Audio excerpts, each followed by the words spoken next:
Meus irmãos, como é maravilhoso louvar o nosso Deus, né?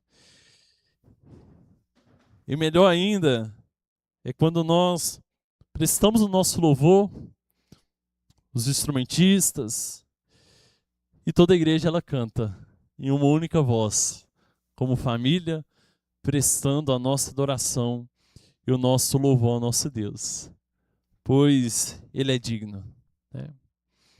Agora eu convido você a estar abrindo a sua Bíblia e falarmos da palavra de Deus, né? Palavra que nos transforma, palavra que acalma o nosso coração, que nos mostra os nossos erros, que transforma a nossa vida e nos coloca no centro da vontade do nosso Deus. Eu quero que você abra comigo na carta do apóstolo Paulo à igreja de Éfeso, Efésios capítulo 4, versículo 25.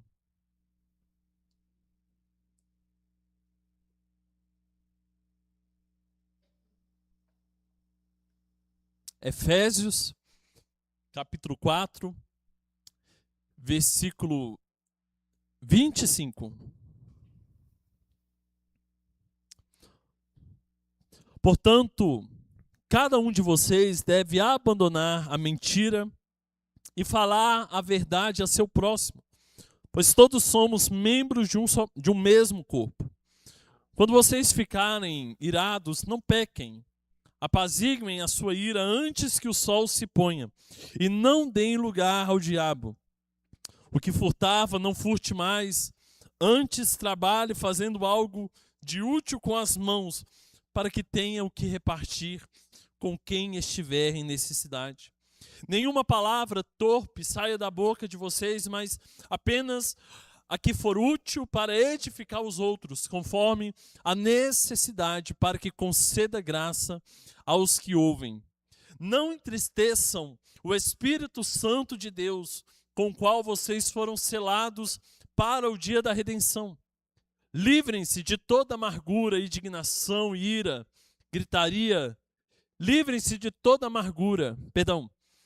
calúnia, bem como toda maldade. Sejam bondosos e compassivos uns para com os outros, perdoando-se mutualmente, assim como Deus os perdoou em Cristo Jesus. Feche seus olhos mais uma vez. Vamos orar ao nosso Deus. Pai, nós te louvamos pela tua palavra. E aqui, ó Deus, pedimos a direção do teu Espírito Santo, para que o Senhor esteja falando, ó Pai, em nossos corações, que essa mensagem, ó Deus, ela venha do alto, ó Deus, para cada um de nós, que nós possamos sair daqui, ó Deus, com essa porção em nossas vidas e aplicando, ó Deus, em nossas vidas, para que assim possamos viver de uma maneira que agrade ao Senhor. Nós te louvamos, ó Deus, te louvo pela vida de cada irmão aqui presente, ó Deus. Que o Senhor esteja falando em nossos corações nessa noite. É isso que nós choramos, no poderoso nome do teu Filho amado Jesus. Amém. Amém. Como preservar uma boa convivência na família e na igreja? Meus irmãos, hoje nós vamos falar sobre convivência. E esse é o tipo de palavra que se aplica tanto na sua família, com os seus, mas tanto também com a sua família espiritual, a sua igreja. Uma boa convivência. E meus irmãos, se tem algo que é um desafio e que é difícil para o homem, é conviver. Deixa eu te perguntar, você é uma pessoa que é fácil conviver com você? Sim ou não? Você já parou para pensar nisso? Você é uma pessoa fácil de conviver? De estar perto, né? De estar ali junto? Eu sempre digo que todo ajuntamento de pessoas tem os seus conflitos, tem as suas desavenças, tem as suas dificuldades, não é verdade? Você olha no trabalho. Irmãos, trabalho tem desavenças? Demais. Família, irmãos. Ó, a gente ouve até um nu. Tem desavenças, conflitos. Dentro da igreja, no ambiente da escola, os meninos aí. Todo ajuntamento de pessoas tem conflitos, tem desavenças, tem rivalidades. E pior ainda, nesses ajuntamentos acontecem as divisões.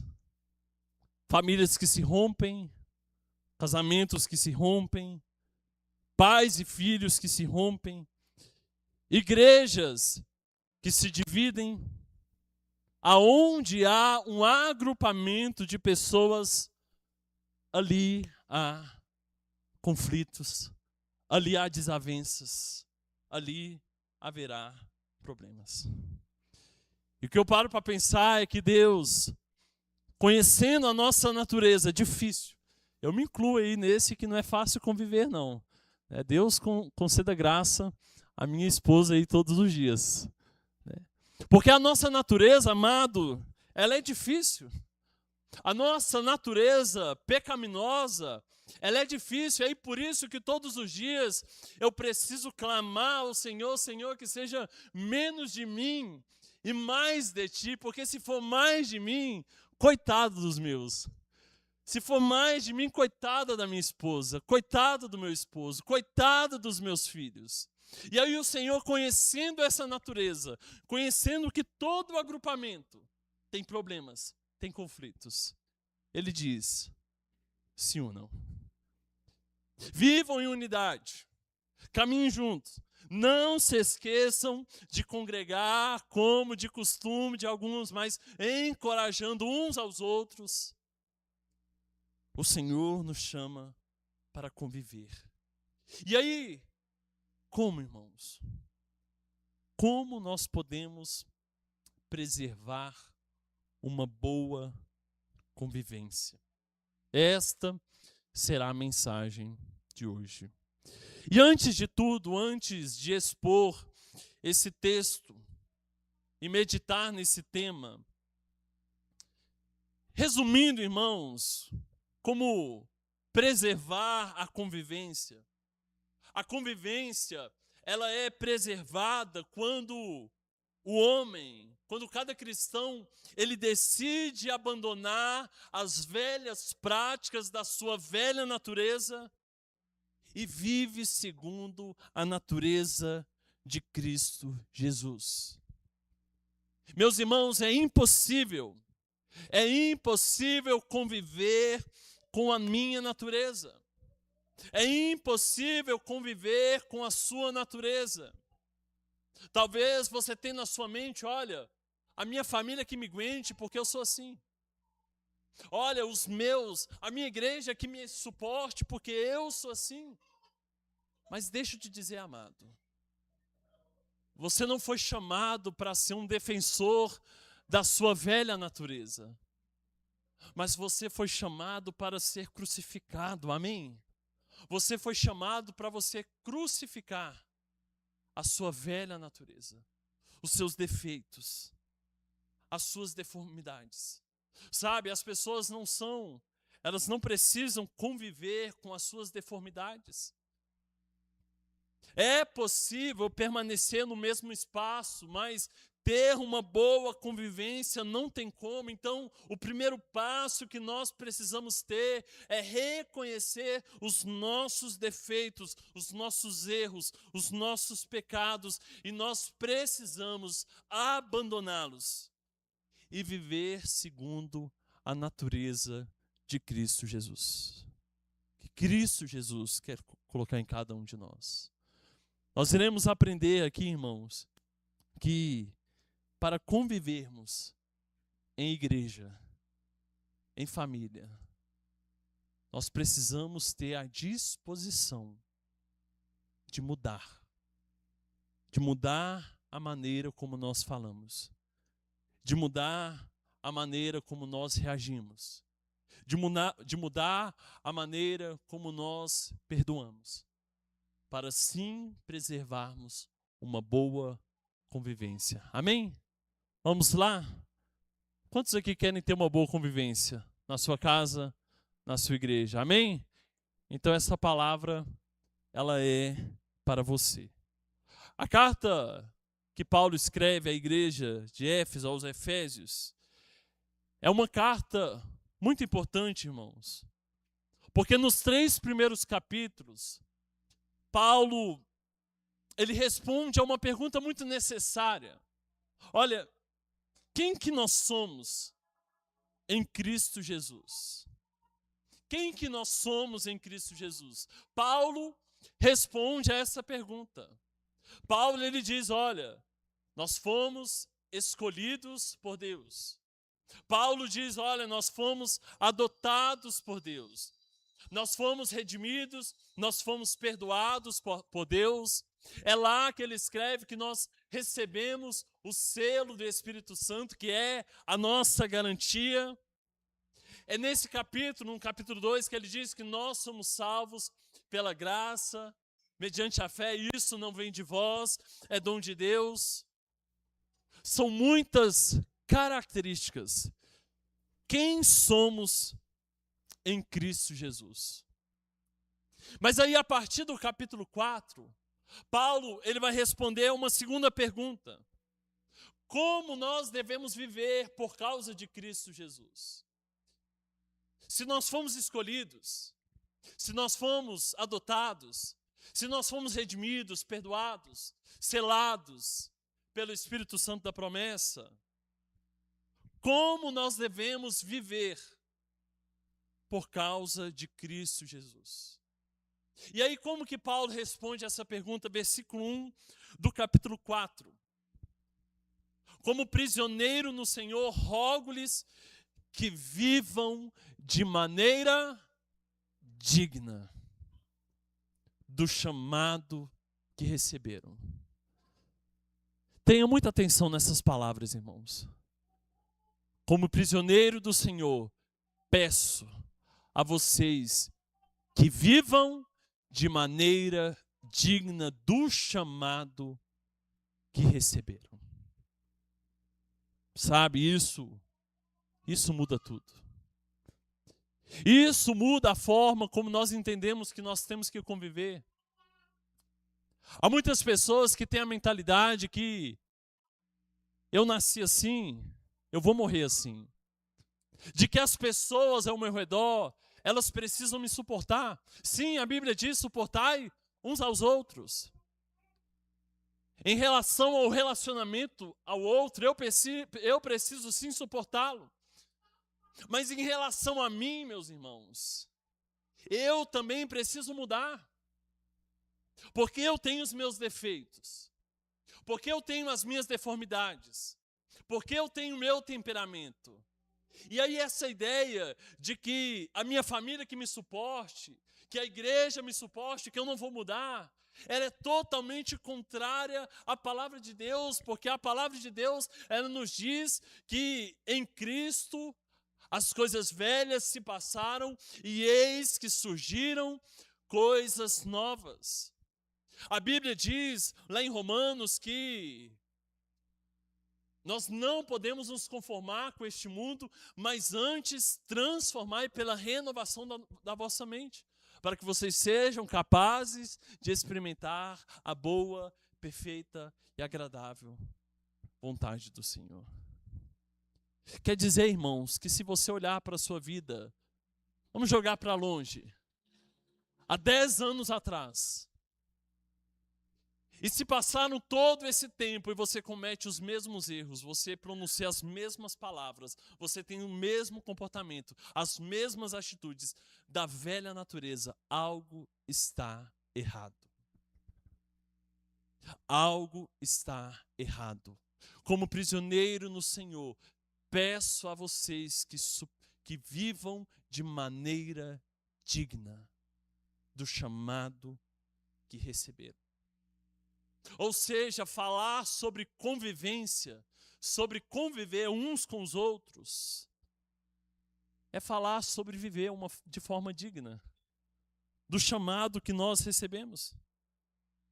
Interessante que no início do capítulo, Paulo, ele vai falar sobre a unidade do corpo de Cristo. Olha, nós somos corpo de Cristo Jesus. Então a igreja, ela é muito mais do que um agrupamento de pessoas que frequentam o mesmo lugar. Não, a igreja, ela é um organismo vivo. A igreja, ela é um corpo de Cristo, unido em Cristo Jesus. E aí Paulo, na continuação, ele vai falar sobre a nova vida, para nós abandonarmos a velha natureza. Olha, vocês foram renovados, revistam-se do novo homem criado segundo o Senhor. Paulo escreve isso nesse capítulo. E aí eu te pergunto, meu irmão, você se revestiu desse novo homem? Você se revestiu desse novo homem, criado segundo o Senhor? E aí a pergunta para você meditar é: como esse novo homem aparece na prática?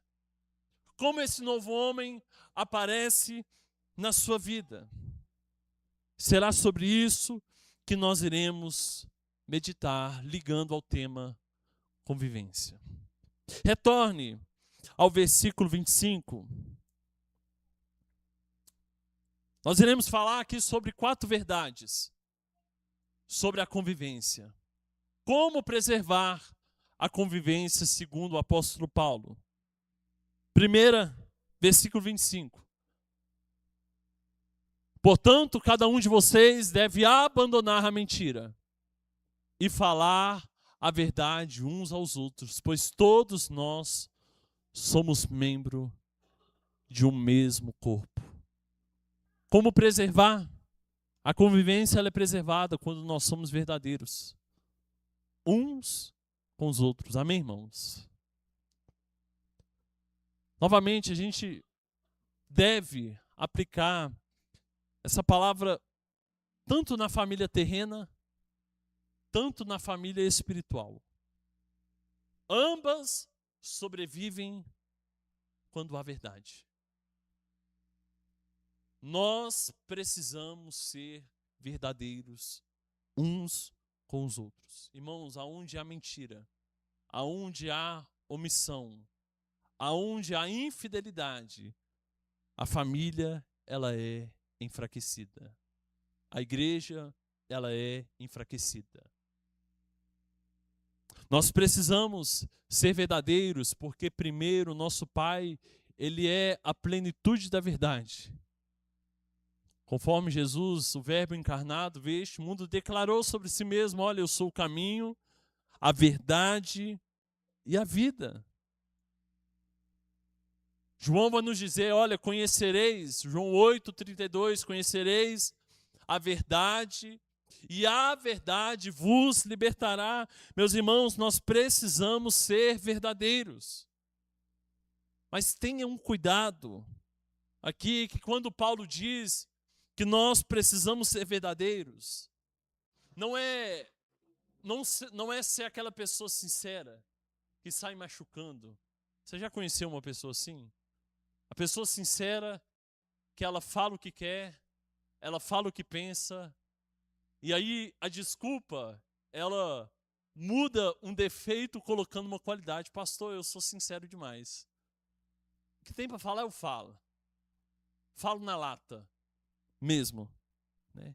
Meus irmãos, ser verdadeiro e ser grosseiro é 2 coisas totalmente diferentes. Existe uma diferença entre ser verdadeiro e ser grosseiro. A pessoa que chega assim: pastor, eu sou assim mesmo, esse é meu jeito, eu falo na lata, o que eu penso, eu falo. Irmãos, isso não é sinceridade, isso é falta de domínio próprio. Talvez muitos relacionamentos familiares, talvez muitas casas, elas são feridas Porque as pessoas disfarçam essa falta de domínio próprio com sinceridade. Não, meus irmãos.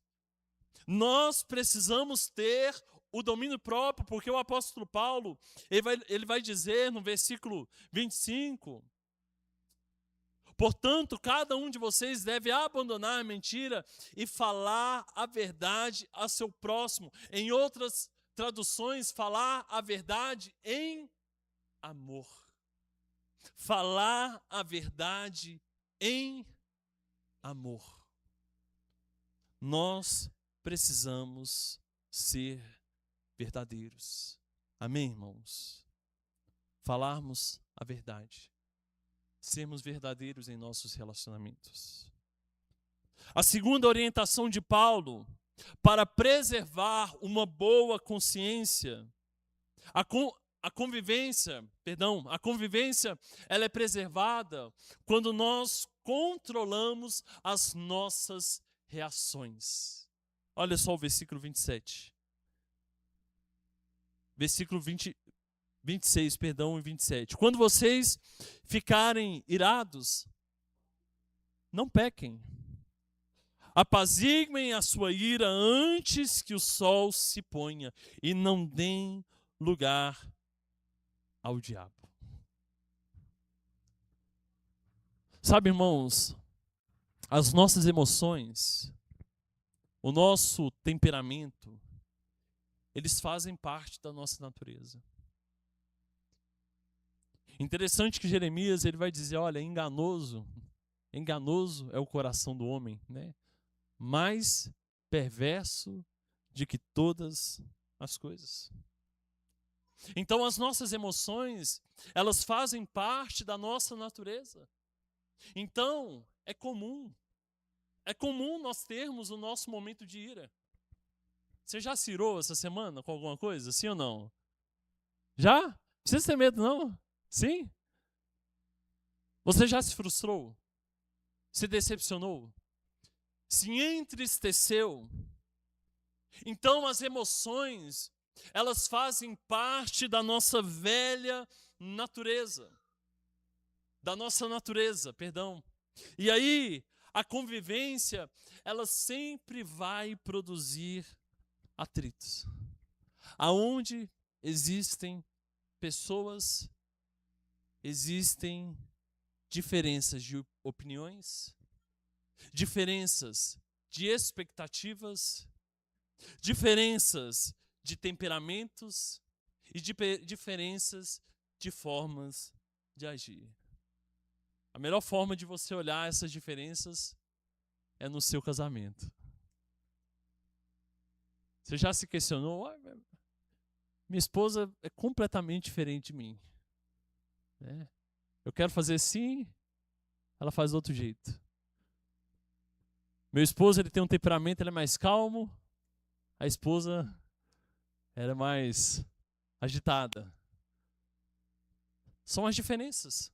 Sabe, essas diferenças, sim, elas vão gerar os atritos.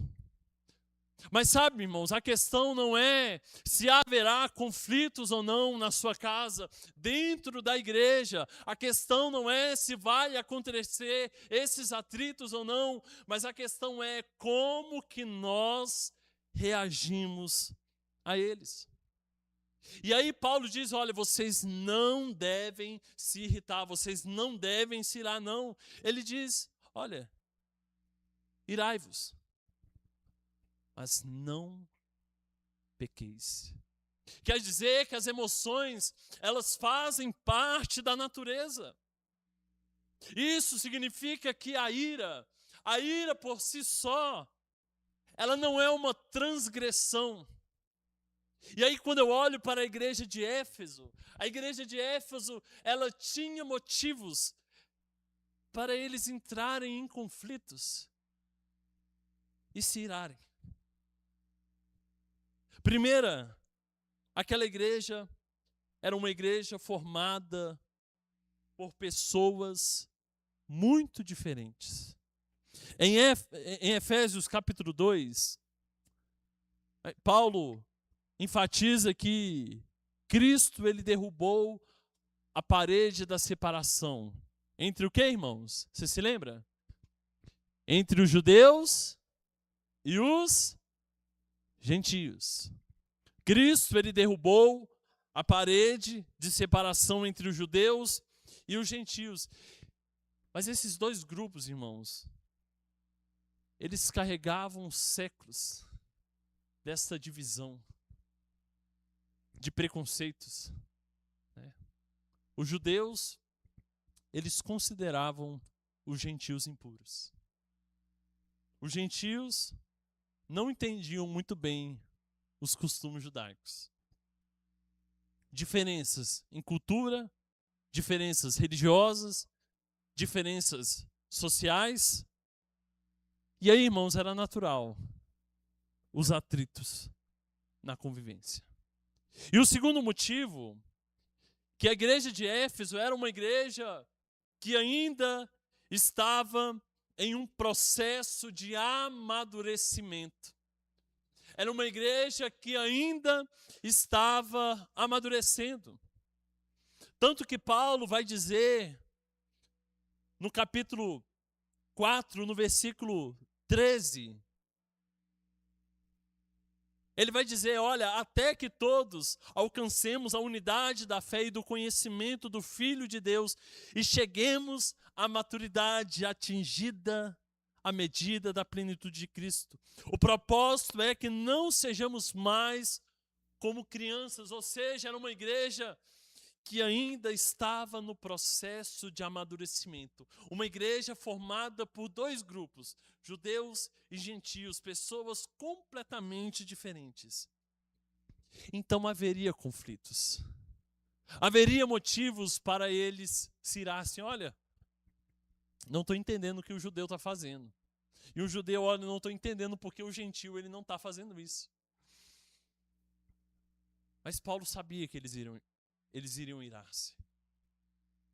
Então o pecado ele não é necessariamente a emoção, observação.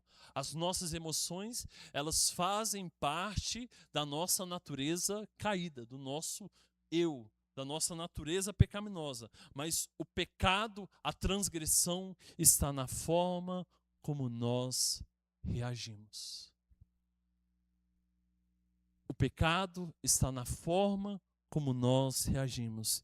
E aí Paulo diz, retorne novamente. Versículo 26. Quando vocês ficarem irados, meus irmãos, quando vier a emoção, e ela virá dentro da sua casa, dentro da igreja, não pequem. Apaziguem a sua ira antes que o sol se ponha. Aqui Paulo, às vezes nós chegamos assim, que Paulo está definindo uma regra. Olha, então eu não posso dormir brigado. Antes do sol nascer, eu preciso resolver o meu conflito. Apesar que esse é um bom conselho. Apesar que este é um bom conselho. Não fica postergando não, meu irmão. Não fica, olha, não. Mais para frente eu resolvo. Mais para frente eu converso. Mais para frente eu reconcilio com meu irmão. Deixa. É nesse processo que as coisas elas vão se alimentando, e aí um desentendimento, ele se torna um ressentimento. Então, porém Paulo, ele está dizendo, olha, não alimente a sua ira. Meus irmãos, como ter uma boa convivência? Não alimente a ira. Não alimente as suas emoções. Antes, tenha o controle das suas emoções. Não transforme um desentendimento em um ressentimento. Aprenda a controlar as suas emoções. Mas, pastor, como? Como eu consigo? Como eu consigo controlar? Eu digo que o homem ele é pego no impulso. Não é verdade? Muitas das vezes, uma palavra torta, ela sai naquele momento sem pensar, naquele impulso. E aí quando a gente vê, a gente já falou, a gente já agiu, a gente já decidiu. E aí, de onde vem esse controle, meus irmãos? De onde vem? Vamos lá em Gálatas, pregação, domingo anterior, à noite, quem estava aqui vai se lembrar. Gálatas, capítulo 5, versículo 22.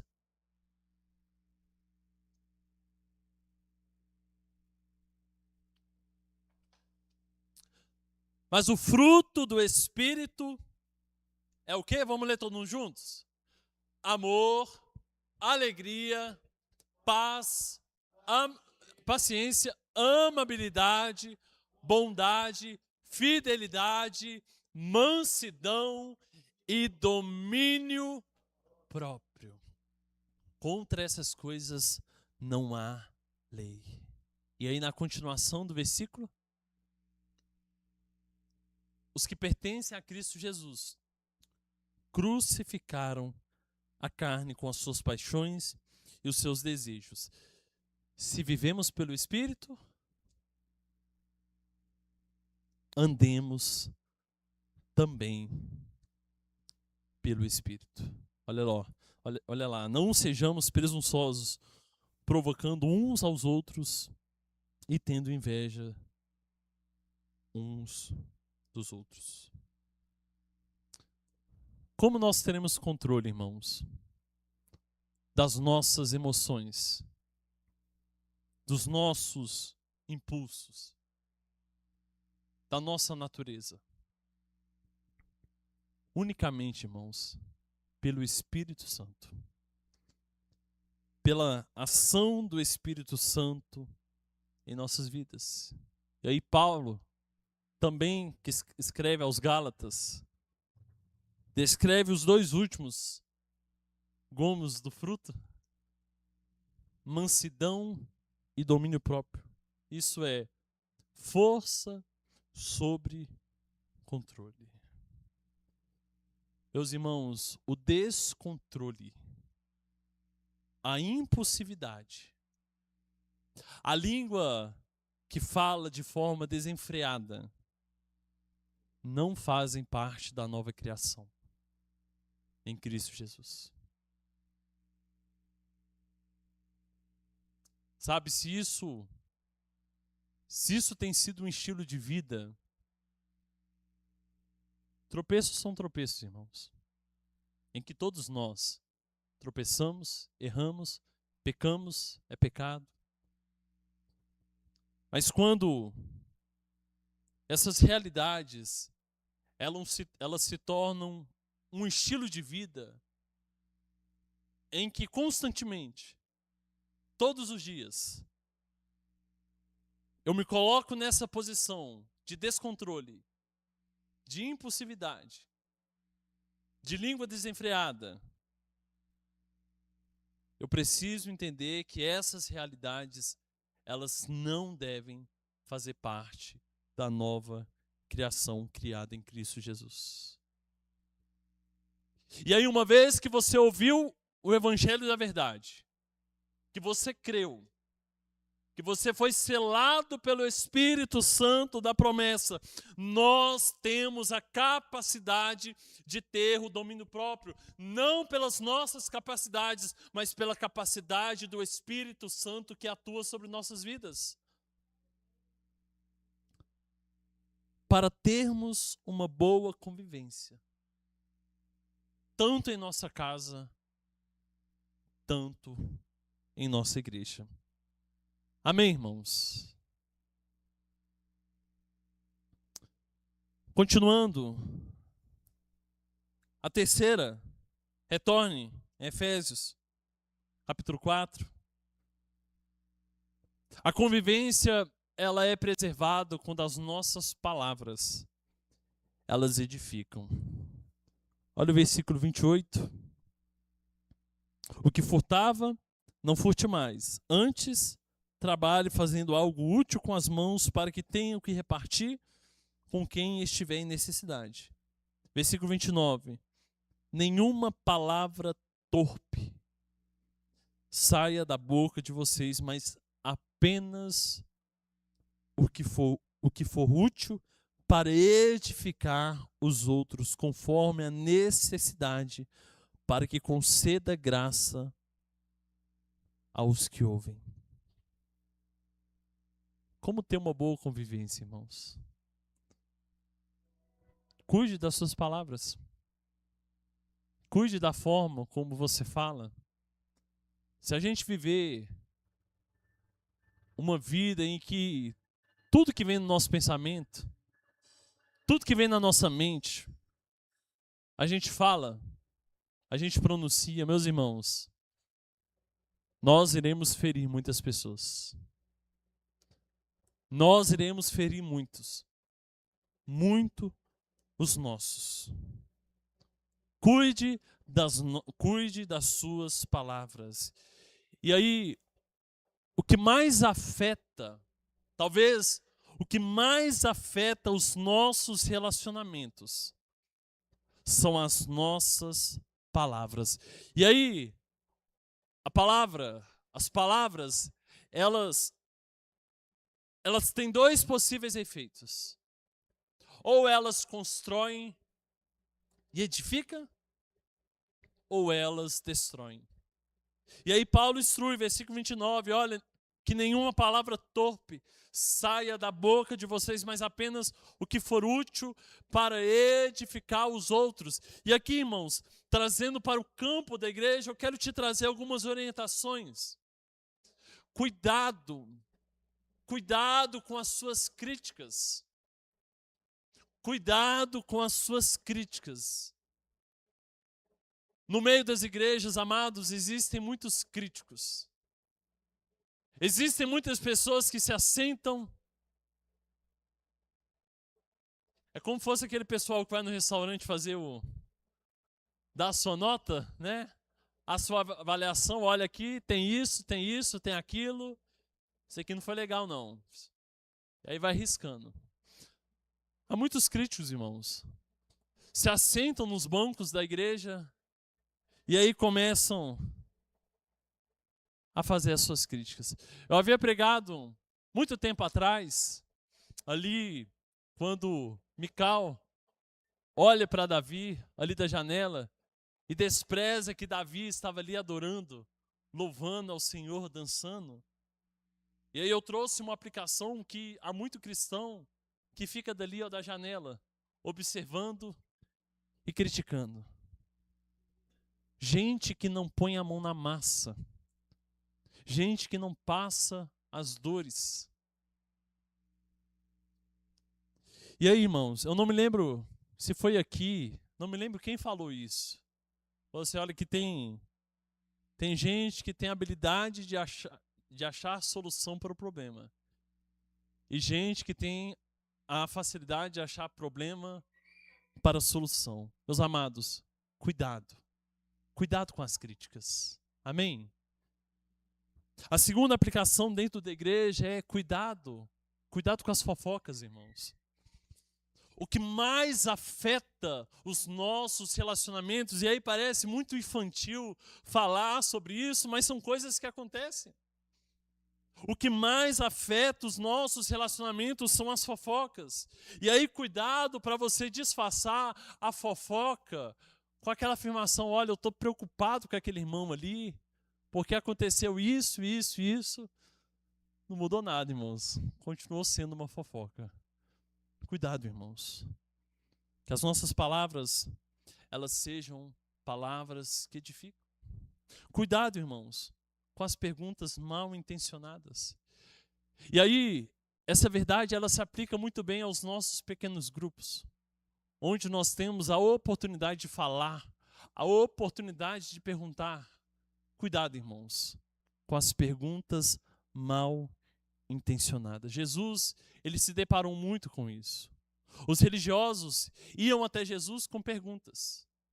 Perguntas que, talvez, a primeiro momento, falei, olha, parece que eles querem conhecer, mas eram perguntas mal intencionadas. Cuidemos, irmãos. Amém?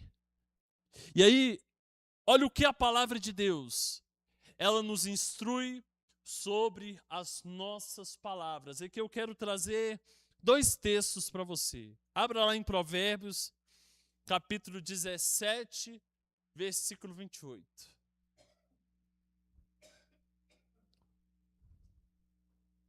Uma instrução para você a respeito das suas palavras. Provérbios capítulo 17, versículo 28. Até o insensato passará por sábio se ficar... Vou dar uma segunda chance. Vamos lá. Até o insensato passará por sábio se ficar... Se fechar a boca, parecerá que tem discernimento. Se preocupe não, que eu vou falar para você falar para o seu irmão pro lado, você tem que aprender a calar a boca um pouquinho.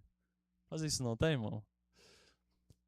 Mas sabe, irmãos, nós precisamos aprender a discernir 3 coisas, e aqui eu deixo um conselho pastoral para você. Nós precisamos saber com quem falar, o que falar e quando falar. 3 coisas que nós precisamos discernir em nossos relacionamentos: com quem falar, o que falar e quando falar. E aqui eu acrescento mais um: e como falar. Como conviver bem em igreja? Saiba com quem, saiba o que e saiba quando. Tem momentos, irmãos, dentro da nossa casa, tem momentos na igreja, que a melhor atitude que nós precisamos, que nós podemos ter, é de fechar a boca e não pronunciar aquilo que está no nosso pensamento. Sabedoria também é saber a hora que nós precisamos fechar a nossa boca. Você já passou por uma situação em que veio na sua mente, você falou, e aí lá na frente você ficou: Senhor, para que eu fui falar isso? Senhor, para que eu fui dizer essas palavras? Para que eu fui trazer essa afirmação? Sabedoria. E aí, um outro texto, Tiago, capítulo 1. Não é o Tiago que não, viu? Tiago, capítulo 1, versículo 19.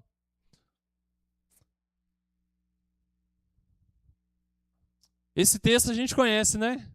Meus irmãos, tenham isto em mente, sejam todos prontos para ouvir, tardios para falar e tardios para irar-se. Pois a ira do homem não produz a justiça de Deus. Tardio para falar. Meus irmãos, talvez essa palavra muitos de nós precisamos ouvir. Nós precisamos, através do fruto do Espírito Santo, através da ação do Espírito Santo na vida do crente, nós que fomos selados, nós que fomos redimidos, recebemos o Espírito Santo da promessa, nós precisamos ter o domínio das nossas palavras, para assim termos uma boa convivência. Amém, irmãos? E aí, meditando sobre isso, uma certeza que eu tenho é que cristão não pode ser uma pessoa difícil de conviver. A minha natureza, sim, é difícil. A minha natureza é difícil de conviver com ela. Mas conforme Paulo, ele declara: olha, eu já estou crucificado com Cristo, agora já não sou mais eu quem vive, mas é Cristo que vive em mim. Cristão não pode ser uma pessoa difícil de conviver, meu irmão. E se for assim, algo está errado, porque ele precisa tomar a decisão de abandonar a sua velha natureza e se revestir da natureza de Cristo Jesus. Amém, irmãos? E por último, como preservar a convivência? A convivência, ela é preservada quando nós praticamos o perdão. Na continuação e finalizando o capítulo, versículo 31, livrem-se de toda amargura, indignação, ira, gritaria e calúnia, bem como de toda a maldade. Sejam bondosos e compassivos uns para com os outros, perdoando-se mutualmente, assim como Deus os perdoou em Cristo Jesus. Paulo aqui, ele reconhece, irmãos, que mesmo preservando uma boa convivência, mesmo tendo uma convivência saudável, não vai haver a ausência de erros.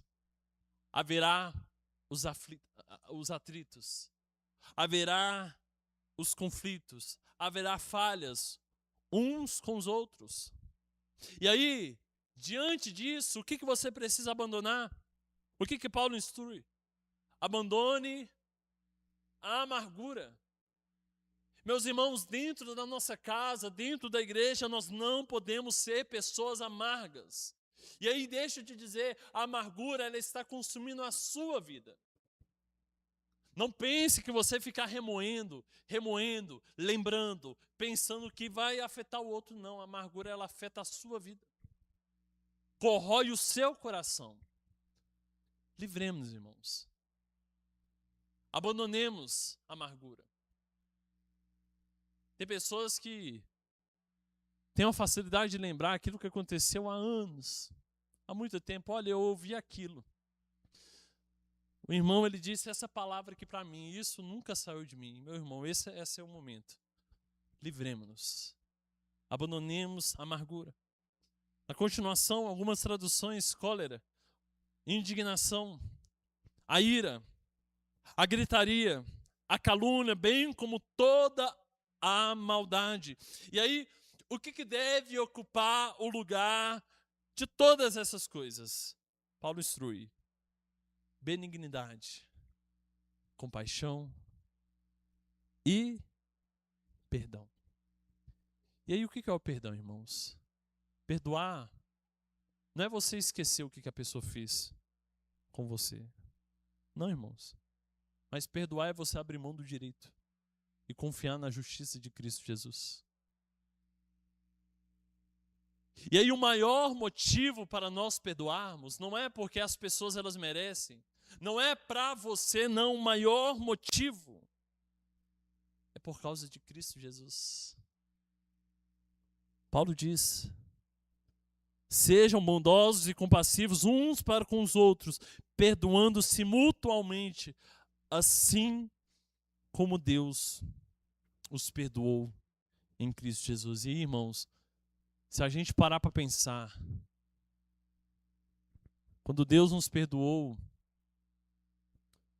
nós percebemos que nenhuma ofensa nos nossos relacionamentos é maior do que a nossa dívida que foi paga naquela cruz do Calvário. Quem encontra o perdão de Cristo Jesus encontra força também para perdoar nos seus relacionamentos. Não porque o outro merece. Não porque você precisa, não. Mas é porque Cristo Jesus também nos perdoou. E aí, como conviver melhor em igreja? Em família. Estejamos prontos, irmãos, para perdoar. E Jesus instruiu certa vez. Até quantas vezes? 70 vezes 7. A plenitude, né? O número perfeito. Quantas vezes, irmãos, se necessário, estejamos prontos para perdoar. Amém, irmãos? Que nós possamos sair daqui decididos a viver de uma maneira digna da vocação que nós recebemos. Eu convido o louvor para já se colocar aqui à frente, para nós louvarmos ao Senhor, mas mantenha sua atenção ainda comigo. Nós fomos chamados, irmãos, para refletir o caráter de Cristo em todos os nossos relacionamentos. E aí, mais uma vez, eu quero que você olhe para a sua vida. Eu quero que você olhe para você dentro da sua família. Eu quero que você olhe para você dentro da sua igreja, dentro dessa congregação. Você é uma pessoa difícil de conviver? Você é uma pessoa difícil de conviver? Mais uma vez, nós não podemos ser pessoas difíceis de conviver, porque o nosso Pai, Ele nos capacita com atitudes que promovem paz. Bem-aventurados os pacificadores, não é verdade? Que as nossas palavras, irmãos, elas sejam palavras que abençoam, palavras que edificam, e que essa igreja ela não seja conhecida apenas pela pregação, pelos louvores, pela estrutura, mas também seja conhecida pela nossa unidade. Amém, irmãos? Seja conhecida pela nossa capacidade de convivermos uns com os outros. Amém? Se coloque de pé nesse momento.